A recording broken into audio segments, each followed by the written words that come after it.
자, 지난 시간에 우리 거의 50분 꽉꽉 채워서 홍계월전의 본문을 살펴봤거든요. 그래서 이번 시간에는 학습활동 하면서 작품 정리하려고 해요. 자, 학습활동 1번 볼게요.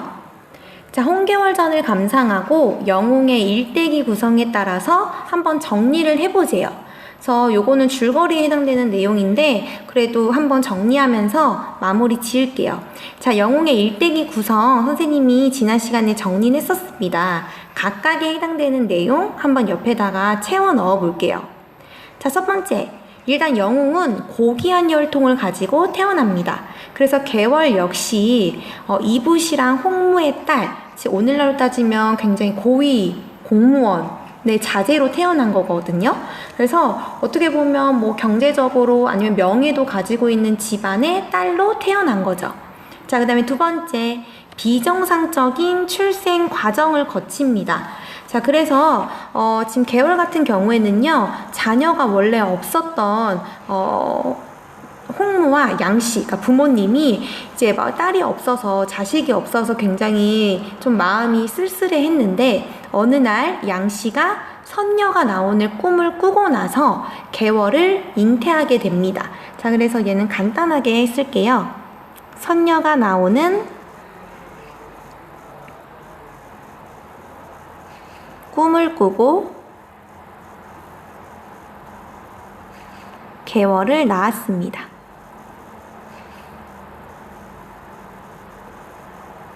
그러니까 엄청나게 특별한 태몽을 가지고 태어난 거죠. 자, 그 다음에 세 번째, 비범한 능력을 지녔습니다. 그래서 우리 실림 부분에는 굉장히 간단하게 나와 있지만 어렸을 때부터 굉장히 총명했대요. 자, 그 다음에 영웅은 어린 시절에 위기를 겪게 됩니다. 그래서 계월 같은 경우에는 어떤 위기를 겪었죠? 저 반란으로 인해서 부모와 헤어지게 됩니다. 그래서 혼자 어린 시절에 부모님과 떨어지게 되기 때문에 또 죽을 위기에 처하기도 하죠. 그래서 반란에 의해 반란으로 부모와 헤어지고 죽을 위기에 처합니다. 그래서 어린 시절에 한번 이런 위기를 겪어요. 그래서 이때 어리기 때문에 혼자 이렇게 위기를 극복하기에는 아직 미성숙한 존재이기 때문에 조력자가 나타납니다. 그래서 이때 조력자로 여공을 만나게 되거든요. 그래서 여공을 만나서 목숨을 건지게 되고 또 여공이 자신의 아들과 함께 이렇게 훈련을 시키면서 성장하게 됩니다. 그래서 여공의 도움으로 여공을 만나 목숨을 구하고요. 보국과 함께 큽니다.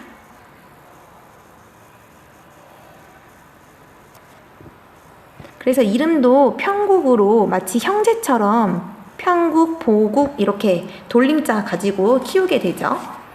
자, 그 다음에 성장해서 다시 위기를 겪습니다. 그래서 계월이 이렇게 남자처럼 사내로 자라게 되잖아요. 그래서 뭐 벼슬도 하게 되고요. 뭐 여러 가지 뭐 전쟁이나 국난이나 이런 거를 이제 전쟁터에 나가서 뭐 여러 가지 위기를 겪지만 다 승정보를 울리면서 돌아옵니다. 근데 그러다가 정말 큰 위기를 겪게 되죠. 바로 본인의 성별이 탄로나게 됩니다. 자, 그렇게 되면서 둘이 이제 보국과 편국이 천자의 중매로 혼인을 맺게 되는데 이제 여자였던 계월이 자신을 이제 막 이렇게 지시 내리고 이렇게 꾸짖고 이랬던 거에 좀 마음이 상했죠. 거기에다가 플러스로 자신의 첩인 영춘을 죽인 일로 인해서 남편과 갈등이 더욱더 심각해집니다. 자, 그래서 위기가 여러 가지가 있는데요. 일단 여러 가지 국난을 겪게 된 거, 굉장히 잦은 국난. 그 다음에 성별, 여자인 게 탄로납니다.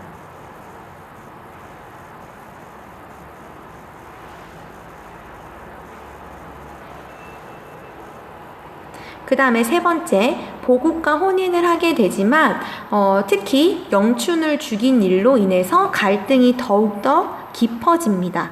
영춘을 죽인 일로 보국과의 갈등이 깊어진다. 오늘 좀 글씨가 잘 써지고 있는 것 같아요.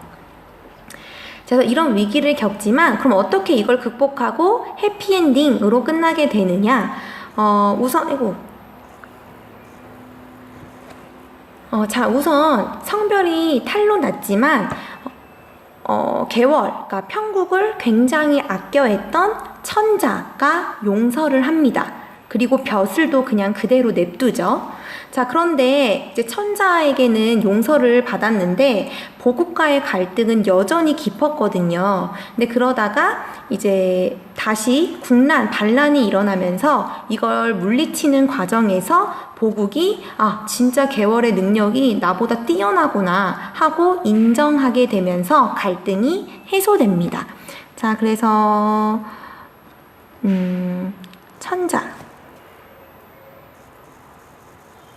천자 같은 경우는 개월을 용서합니다. 그리고 벼슬도 그냥 그대로 냅둬요. 벼슬도 유지시켜줍니다. 자, 그 다음에 개월이 나중에 또 전쟁터에 나가게 되죠. 출정해서 적을 물리치고요. 이 과정에서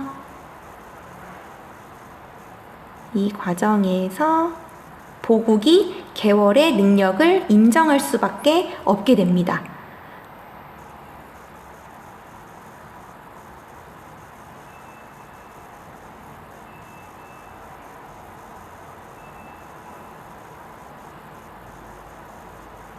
갈등이 해소된다. 자, 이렇게 정리를 할게요. 자, 필기 못한 학생은 지금 채워 넣으세요. 살짝 시간 줄게요.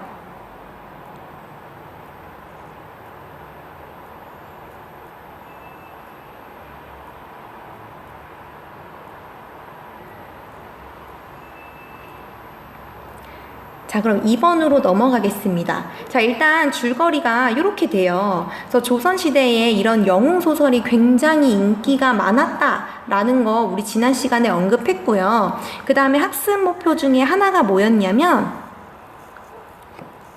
당대의 사회상, 우리가 이런 문학작품을 보면서 당대 사회상을 이해할 수 있다. 요게 지금 학습 목표였거든요.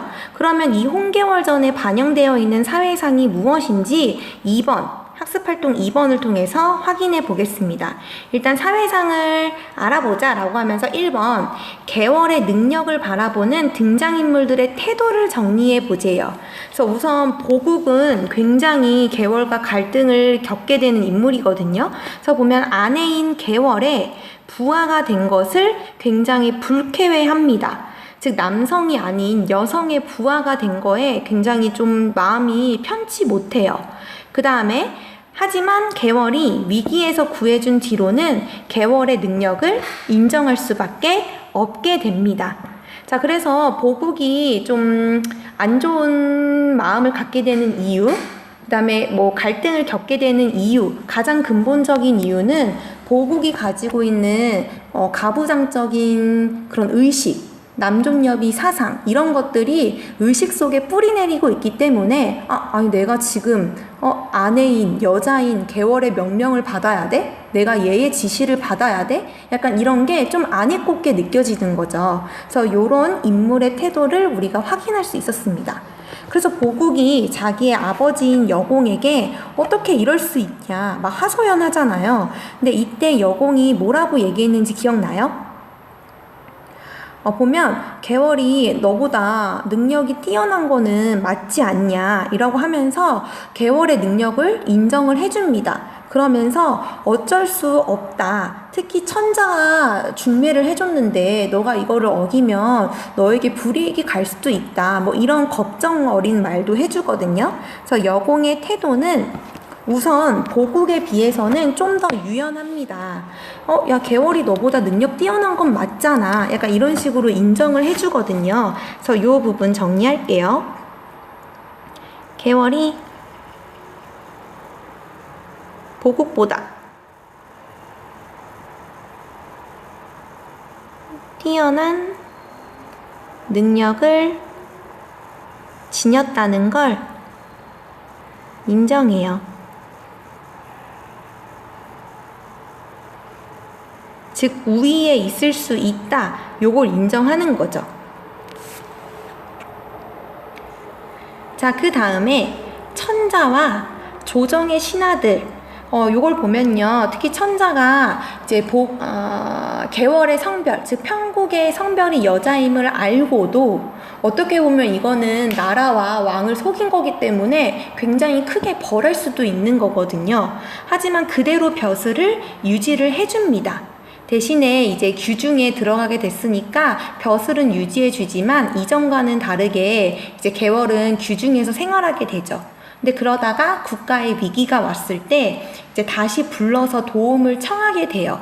그래서 그 과정에서 천자가 그래도 어떻게 규중에 있는 여성인데 어떻게 부를 수 있겠느냐 뭐 이렇게 얘기하니까 신하들이 개월의 능력이 그렇게 뛰어난데 그리고 벼슬도 아직 유지하고 있는데 어서 불러라 이런 식으로 설득을 하잖아요. 그래서 어쨌든 개월의 능력을 인정하고 이걸 기용을 합니다.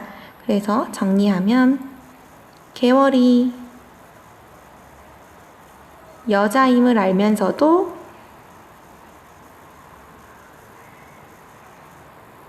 벼슬을 유지합니다. 그리고 국난이 일어났을 때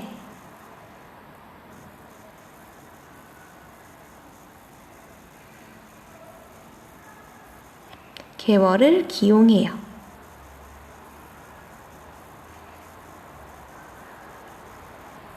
그래서 이렇게 기용할 때에는 개월의 성별이 여성이냐 남성이냐 지금 이것보다는 얘가 가지고 있는 이 사람이 가지고 있는 능력 우리를 구해줄 수 있는 그 능력을 갖춘 인물이기 때문에 전쟁터에 빨리 내보내야 된다 이런 식으로 얘기를 합니다. 자, 그래서 이번에 1번 여기까지 정리할게요. 자, 그 다음에 다음 페이지 2번 요게 중요하죠.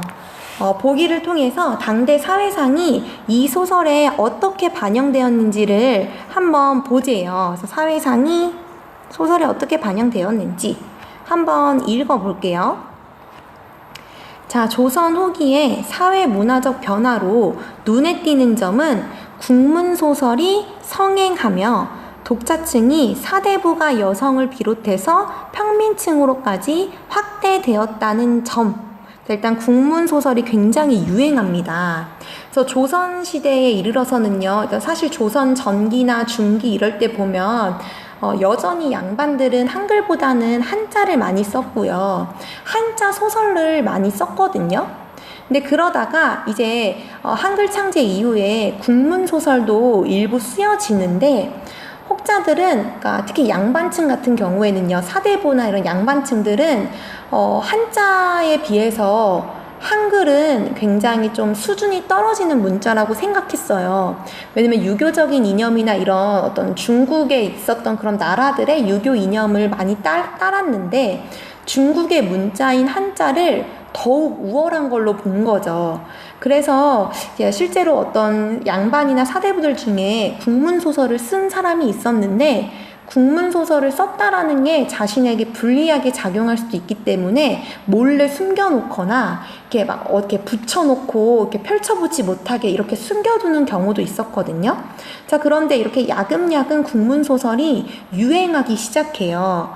그런데 이제 사대부 여성을 중심으로 이제 조금씩 유행하다가 이제 평민층으로까지 확대가 되거든요. 자, 어쨌든 국문소설이 성행하면서 독자층이 확대가 됩니다. 어쨌든 이런 사회상이 지금 깔려 있어요. 자, 그 다음에 이렇게 여성들, 평민층으로까지 소설이 성행하면서 가부장적인 사회에서 남성에게 굴종을 강요당했던 여성의 의식이 변화하기 시작합니다. 그래서 이 소설을 보면 여성의 주인공이 영웅적 활약에 초점을 맞춘 이런 소설은 이런 흐름에서 성행했다는 거죠. 즉 다시 말해서 홍계월전처럼 여성이 영웅이 되어서 나라를 구하고 남성보다 더 뛰어난 능력을 보이고 이런 소설이 지어졌다는 것 자체가 이런 가부장적인 유교적인 이념에서 벗어나고자 하는 여성의 의식이 존재했다라는 걸 입증한다는 거예요. 그래서 여성의 의식이 그만큼 변화했다, 성장했다라는 걸 알 수 있습니다. 근데 물론 이렇게 여성의 능력을 뛰어나게 그린 소설이지만 여전히 유교적인 이념이 남아있긴 해요. 어디에 남아있느냐? 충군사상. 즉 임금, 왕에게 충성을 다해야 된다라고 하는 신하로서의 도리, 이런 충군 사상은 여전히 남아 있어요. 그래서 보면 이 소설에서 그려지는 천자의 어떤 모습을 보면 이렇게 유능한 왕이라기보다는 좀 무능하고 막 항복하라고 하니까 자기 이렇게 손가락 정말 물어가지고 피로 항서 쓰려고 하고 막 이러잖아요. 겁도 많고 뭔가 백성을 구하고 막 이러려고 하기보다는 자기 몸 하나 보존하지 못하는 어떻게 보면 무능력한 왕으로 그려지거든요. 근데 그럼에도 불구하고 평국, 즉 개월은 이 천자를 구하기 위해서 멀리서 막 달려오죠. 그리고 충성을 다합니다. 그래서 이런 충군 사상 여전히 남아 있고요. 남존여비와 같은 당대 유교적인 이념 여전히 남아 있습니다. 왜냐면 여성인 게 밝혀지고 나서 어쨌든 규중으로 들어가게 되잖아요. 그래서 이런 게 여전히 남아 있었다. 자, 하지만 소설에서 남성보다 뛰어난 여성 주인공을 내세워서 기존의 가부장적인 질서를 비판했다는 점은 여성의 의식이 성장하고 있었다.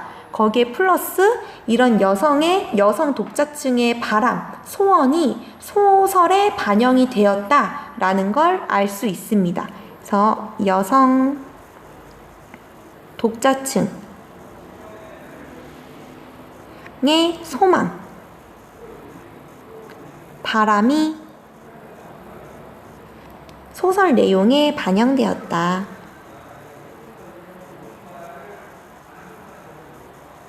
그래서 이런 당대 사회상을 확인할 수 있습니다.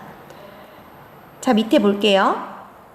어떤 장면을 통해서 충군사상과 같은 유교적인 이념 엿볼 수 있나요? 개월이 왕을 위해서, 국가를 위해서 정말 충성을 다하는 그런 장면을 보면 확인할 수 있습니다. 개월이 나라와 천자에 충성을 다합니다.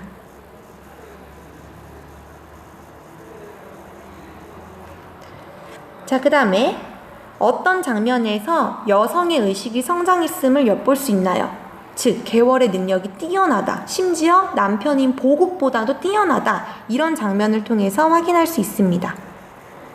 개월이 보국보다 뛰어난 능력을 발휘하는 장면,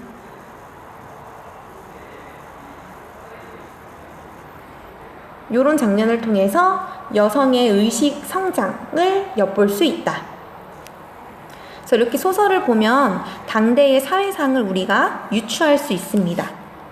그래서 조선 후기에 이렇게 여성의 어떤 의식이 점점 성장하고 있다. 남존여비나 가부장적인 제도가 남아있긴 하지만 여기에서 벗어나기 위한 의식이 성장하고 있다라는 걸 엿볼 수 있습니다. 그런데 이런 소설도 있지만 여전히 유교적인 이념을 옹호하고 유교적인 이념을 담고 있는 소설도 굉장히 많았어요. 그 일부로 지금 3번을 보면 사시남정기가 일부가 나와 있거든요. 그래서 여러분 사시남정기는 뭐 혹시 아는 학생도 있겠지만 김만중이라고 하는 양반이었어요. 벼슬을 가진 인물이었거든요. 이분이 쓴 소설인데 얘는 약간 목적이 있는 소설이에요. 이 소설이 조선시대 그 숙종 때 쓰여진 한글 소설이거든요. 그래서 김만중이 한글로 썼습니다. 근데 이게 내용이 뭐냐면 숙종 때 숙종이 인현왕후가 있고 또 장희빈 이렇게 두 여인 처첩 간의 갈등이 있잖아요. 물론 이때는 왕비와 후궁이지만 처와 첩 단순히 그 관계가 아니라 근데 어쨌든 이런 숙종을 둘러싼 일종의 삼각관계를 보면서 김만중이 어떤 숙종에게 충언을 해주고 싶었던 거예요. 그러니까 신하로서의 어떤 말을 해주고 싶었던 거죠. 그래서 그 목적으로 지은 게 사시남정기예요. 그래서 사시남정기는 숙종을 깨우치기 위한 목적으로 쓰여진 소설이고요. 실제로 당대에 이 소설이 너무너무 유행을 해서 이게 말이 사시의 이야기지 이 소설을 읽은 사람들은 이거 숙종이랑 인현왕후랑 장희빈 얘기 아니야? 모두가 다 알았다고 해요. 그래서 이제 궁궐에서 김만중을 잡아서 벌해야 된다. 막 이런 식의 논의도 이루어졌거든요. 혹시 관심이 있는 학생은 읽어보세요. 자, 근데 어쨌든 이 사시남정기에 요런 내용이 있다고 합니다. 읽어보겠습니다. 자, 고어에 이르기를, 고어, 옛날 말 이런 뜻이에요. 부부의 도는 오륜을 고루 겸한다 라고 했습니다. 즉 오륜이라는 거는 유학에서 얘기하는 지켜야 되는 사람이 지켜야 되는 5가지 도리거든요. 이 도가 있대요. 어떤 도가 있느냐? 아비에게는 간언하는 아들이 있고 임금에게는 간쟁하는 신하가 있습니다. 즉 아버지, 임금처럼 자신의 윗사람일지어라도 윗사람이 잘못된 행동을 하거나 무언가 잘못 판단할 때에는 이거를 고치도록 말할 수 있어야 된다. 간언하고 간쟁할 수 있어야 한다. 이게 도리래요. 그 다음에 형제는 서로 정도, 즉 바른 길을 갈 수 있도록 권해야 하고요. 그 다음에 부모는 친구입니다. 서로 선행을 권유해야 한대요. 그 다음에 부부의 경우라 할지라도 어찌 유독 그러지 않겠습니까? 즉 부부 사이에도 서로 바른 길을 이끌 수 있도록 어떤 그런 도를 다해야 된다는 거예요. 그런데 이런 말을 해요. 하지만 자고로 장부가 부인의 말을 들으면 이익은 적고 폐해가 많았습니다. 즉 사내 남성이 아내 여인의 말을 들으면 이익보다는 폐해가 즉 피해보는 게 훨씬 많았다는 거죠. 그러면서 암탉이 새벽에 울고 철부가 나라를 기울게 하는 것은 경계하지 않을 수 없을 것입니다. 즉 암탉이 새벽에 운다. 즉 새벽에 왜 암탉이 막 울면서 깨우잖아요. 이거는 뭐 비유적인 표현이에요. 어떤 집안 안에서 여성의 목소리가 크면 아니면 어떤 집단에서 여성의 목소리가 크면 그게 약간 좋지 못하다 이런 말. 그 다음에 철부는 어질고 사리에 밝은 여자란 뜻이거든요. 그러니까 품성도 되게 좋고 사리에 밝은 철부라 할지라도 얘의 말에 기울이게 되면 나라가 이제 망한다. 약간 이런 얘기를 하고 있어요. 그럼 여러분 실린 이 대사를 보면 요 내용은 굉장히 그러니까 뭐라고 해야 되죠? 홍계월전과는 다르게 약간 유교적인 가치를 중시하는 가부장적인 가치관을 약간 옹호하는 그런 대사라고 볼 수 있죠. 그래서 요 부분은 유교적인 가치, 그 다음에 뭐 가부장적인 가치관을 옹호하는 그런 말입니다. 그래서 이 소설의 사씨가 그런 인물로 그려지거든요. 이렇게 남편이 이렇게 첩을 데리고 와서 이렇게 뭐 본인을 그 신경 쓰지 않아도 자기가 이렇게 억울한 이렇게 누명을 씌워서 이렇게 쫓겨나도 이렇게 막 원망한다거나 막 적극적으로 막 자신을 변호하고 막 이러지 않거든요. 그래서 요런 가치관을 지닌 인물이 소설에 그려지기도 했다. 요런 작품이 있어요. 아무래도 김만중이 이 당시에 이렇게 양반층 사대부가였기 때문에 요런 유교적인 가치를 좀 더 옹호했을 수도 있죠. 자, 어쨌든 이렇게 소설을 통해서 당대의 사회상을 확인할 수 있다. 자, 마지막 381쪽입니다. 이거는 사실은 여러분들이 직접 비평문을 써보는 것을 권하는데, 우선 실려있는 비평문을 읽는 것으로 대체를 할게요. 그래서 보겠습니다. 요거는 비평문이기 때문에, 즉 이 소설을 읽은 사람이 이 작품을 이렇게 평가했다는 거거든요. 그래서 이렇게 감상할 수도 있구나, 이 소설의 인물, 줄거리, 내용을 이렇게 평가할 수도 있구나 라고 감상하면 좋을 것 같아요. 또 자신의 해석, 평가와 어떻게 같은지 다른지 한번 비교를 해보세요. 읽겠습니다. 계월이 남자와 여자라는 차이가 차별로 연결되지 않도록 갖은 애를 다 썼지만, 강고한 세계의 질서는 자그마한 한 여자의 소망대로 돌아가지는 않았다. 계월은 결국 보국을 섬겨야 하는 여자로 돌아가야만 했다. 남자를 쥐락펴락한 것은 한바탕 꿈과 같았다. 그러나 우리가 주목할 점은 한바탕 꿈을 꾼 것이 비록 남성 중심적인 세계에 대한 선망을 중심으로 한 결과이지만, 그 이면에는 무능한 남자에 대한 비판과 아울러 능력 있는 여자가 자아를 펼치지 못하는 시대적 한계에 대한 아쉬움이 스며들어 있다는 점이다. 계월은 자신이 남자가 되지 못한 것에 깊은 실망을 하고 남자를 이기려고 한다. 그러나 그것은 자신이 여자임을 철저히 인식하는 데에서 온 결과는 아니다. 이는 여자를 거부하고 세상을 지배하는 남자를 향해 가려는 데에서 나온 행위이다. 이러한 면에서 계월이 여자로서의 자기 정체성을 뚜렷이 지닌 인물은 아니라는 한계를 보인다. 즉 지금 이거 쓴 사람은 이렇게 말하는 거죠. 계월이 여자로서 본인의 능력을 이렇게 보여주려고 한다기보다는 내가 남자로 태어나지 못한 것이 한이 된다 라고 하면서 울잖아요. 그래서 이걸 보면은 본인의 정체성, 여성으로서의 정체성, 그러니까 여자도 이렇게 능력을 가질 수 있다, 이렇게까지는 생각이 미치지 못한 것 같다 라고 평가하고 있습니다. 자, 그렇지만 당대의 여자로서 남자보다 능력이 있는데 왜 남자에게 복종해야 하는가를 어렴풋이나마 고민하는 모습이 드러난다는 점은 의의가 있다 라고 장시광 씨가 이렇게 비평문을 썼습니다. 그래서 여러분도 이 작품 보면서 감상의 차이는 있을 것 같아요. 어쨌든 이렇게 다른 사람의 비평문도 읽어봤습니다.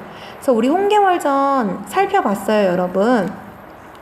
그래서 조선시대에 이렇게 여성의 활약상을 그린 작품이 있다. 그래서 여성의 의식이 성장하고 있음을 보여주고 당대의 사회상을 보여주기도 한다. 한 가지 얘기하자면, 이게 어떻게 보면 조선의 건국 이념이라고 볼 수 있는 유교적인 이념에 반대되는 내용이잖아요. 그래서 이게 작자 미상이긴 하지만, 그러니까 이런 이야기를 쓸 때에는 여러 가지 설정을 둬요. 그러니까 무슨 소리냐? 내가 지금 조선의 양반이에요. 근데 조선의 유교적인 이념에 반대되는 소설을 내가 쓰려고 해. 근데 내가 정말 소설을 잘못 썼다가 끌려갈 수도 있잖아요. 아까 김만중도 사시남정기 쓰고 나서 궁중에서 김만중 빨리 잡아라, 이거 지금 숙종 얘기 소설에 빗대어서 지금 비판하고 있는 거 아니냐, 왕한테 막 얘기하거든요. 그럼 소설을 쓸 때 잘못 쓰면 정말 끌려갈 수 있어요. 그래서 이 당시에 이런 일을 방지하기 위해서 뭐 여러 가지 장치를 쓰거든요. 근데 그 중에서 어떤 장치가 있냐면, 이 소설의 배경을 우리나라, 조선으로 설정하지 않아요. 다른 나라로 설정을 해요. 뭐 명나라든 중국이든 어디든 다른 나라로 설정합니다. 그래서 누군가가 야, 너 그 얘기 지금 우리 뭐 욕한 거 아니야? 비판한 거 아니야? 라고 했을 때 아니야, 그거 우리나라 얘기 아니고 명나라 얘기인데, 이런 식으로 빠져나갈 수 있는 거죠. 그래서 김만중이 쓴 요 사시남정기, 아까 여기 사시남정기, 이 소설도요 배경이 조선이 아니에요. 명나라로 지금 설정을 하거든요. 그래서 배경이 우리나라가 아니라 다른 나라로 배경을 설정해 두면 예를 들어서 누군가가 정말 예를 들어서 숙종이 김만중을 잡아다가 너 지금 그 소설 나 지금 들으라고 쓴 거지. 나한테 지금 장희빈이랑 뭐 이렇게 했다고 나한테 지금 잘못하고 있다고 꾸짖으려고 너 지금 이 소설 쓴 거지? 만약에 이렇게 꾸짖으면 되게 상황이 이상해지는 거예요. 김만중이 아닌데요? 저 그거 중국 얘기한 건데요? 왜요? 찔려요? 왜? 숙종 너 잘못했어? 이런 식으로 나와버리면 오히려 찔려한 사람이 되게 민망해지는 상황이 되는 거죠. 그래서 약간 이런 식으로 당시 사회상을 좀 이렇게 문제 삼거나 뭐 이런 작품을 쓸 때에 약간 본인에게 돌아오는 피해를 줄이기 위해서 여러 가지 장치를 사용하기도 했습니다. 자, 어쨌든 선생님이 설명하고 싶은 게 너무 많았어요. 어쩌다 보니 30분이 지났네요. 그래서 오늘 수업은 여기까지예요, 여러분. 그래서 홍계월전 학습활동까지 다 살펴봤고요. 8단원 끝났거든요. 자, 보면 이 부분 여러분들 한번 읽어보세요. 그래서 8단원 끝났고 다음 시간에 새로운 단원으로 들어갈게요. 오늘 수업 수고 많았습니다.